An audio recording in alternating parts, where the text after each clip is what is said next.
maintenance and support services for the provision of airport management solutions at our 5 international airports.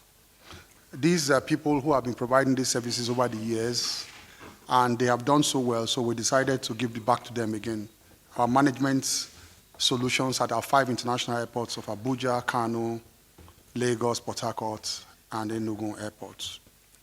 The next is the approval for the award of contracts for the procurement and installation of advanced tertiary power for all airports' navigational aid system and 14 VHF remote stations by the Nigerian Airspace Management Agency. This is the agency that is concerned with navigational equipment across the country. And what we sought to do today was to get tertiary power for all of them, for all of these stations and the navigational aids, and it was graciously approved.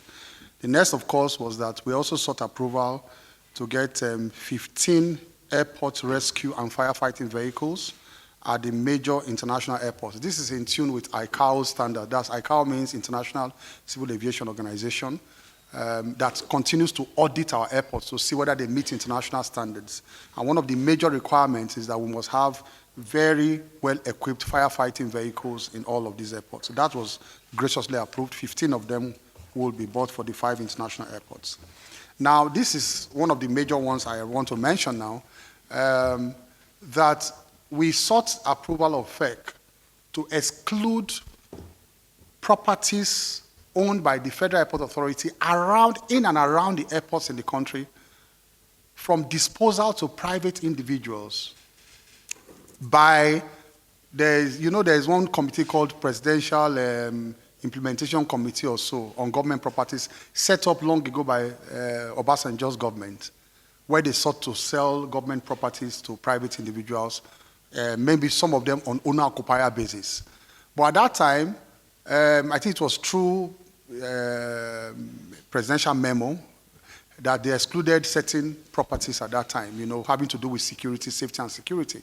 Now, it has been our problem at the airports where people come and say that because they were owner-occupiers, they will buy properties within the airports or around the airports, meant for example, very technical staff, maybe firefighting staff, AFSEC, navigational, people who we need at very short notice, because the airports are, they are environments where you have emergency, you can have emergency anytime.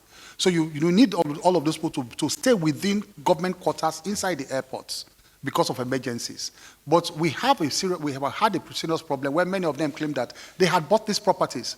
And so you now have private individuals living within the airports, living within security and safety areas. But today, graciously, Mr. President said, we should exclude all of those properties from disposal to private individuals. So I'm just making this public announcement to those who think they have bought, who purported to have bought.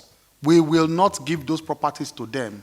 We will not, because we told them from the beginning that these properties were excluded originally, but they said they didn't see any memo to that effect. Now there's a memo to that effect. We will not concede any of such properties within the airports or around the airports to any private individual.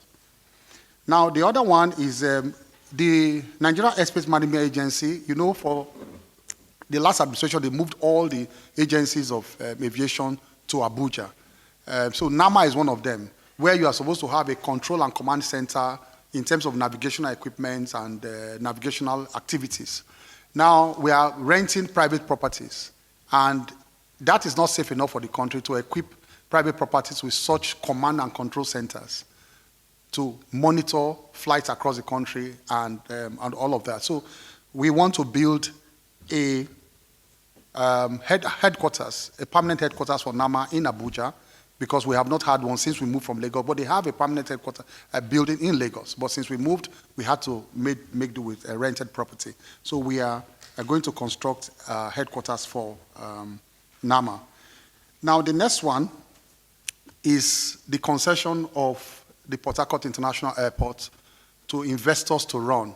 I made the point before that we are running our airports at a loss. So most of the money we made from Lagos and Abuja, perhaps some from Kano, we pour it and just waste it on other airports that are running at a loss. The Minister of Finance graciously, and of course, the Minister of the Economy, who is seated there graciously, had continued to encourage us to say, look, we have to bring in investors to run these airports. So we have 2 major airports now that we have approval in terms of the business case to begin to finalize with private investors. Port Harcourt, before we came in, Port Harcourt was a no-go area. Almost all investors shunned Port Harcourt. But I'm sure because of the activities of this government and the sincerity of the government, once we came to power, Port Harcourt now became the beautiful bride. I'll tell you that under the last administration, no bidder came for Port Harcourt, not one. They advertised and advertised, not one person came for Port Harcourt. But when we came here, more than 6 people were scrambling and falling over themselves to get Port Harcourt. And so we presented it today, and we have a business case approved. And then the final part of it is that this is a message to the unions. We will engage them. Nobody will lose his job. So I'm making this very clear because there has been all kinds of misinformation to the union members. I am pro-union. I am pro-workers. And I know the kind of pressure they have been putting on me, including people within the system, instigating them against these concessions. They will not dictate policy of government. I'm ready to engage them. I'm ready to talk with them in terms of these concessions, but they will not dictate policy of government to us. We will concession the airports. They are running at a loss. We cannot continue to waste government money. They will not lose their jobs. That's the message to the union. I repeat it again, no worker will lose his job as a result of the concession. Once they are comfortable with that, then I think they can go along with us in that respect. The next one, second to last, is the approval for full business case for the concession of contactless biometric verification system at our Nigerian airports. So we want to link your NIN and all of that to a system at the airport so that when you come, we verify you are the actual person that is boarding that aircraft. We have too many anonymous people boarding aircraft. We have too many people using fake identity to board aircraft, and that is not good for the security of this country. Why did we do NIN? Why did we do all of that? It's for identification of individuals. So we have a system now that is linking all the NINs to the system at an airport, to the airport, both local and international flights. So when you come and present yourself, we will actually verify through your NIN that you are the person actually boarding that aircraft. It is for the safety and security inside ICAO standard, safety and security of the country, to know those who are ferrying back and forth within the country. So we have approved that, and we'll go into full implementation. The last one is just some contract under the 2024 budget of the ministry, like airfield lighting in some airports and all of that. We want to put some lights. Some airports that close so early. With some 6 o'clock at times, we close some airports down because there are no lights at night to operate night flights at those airports. So we have, under this 2024 budget, we want to put airfield lighting in some of these airports so that we can operate them late into the night and increase the capacity of our local aircraft to make, local airlines to make money by carrying passengers till 10, 11 in the night. Thank you very much.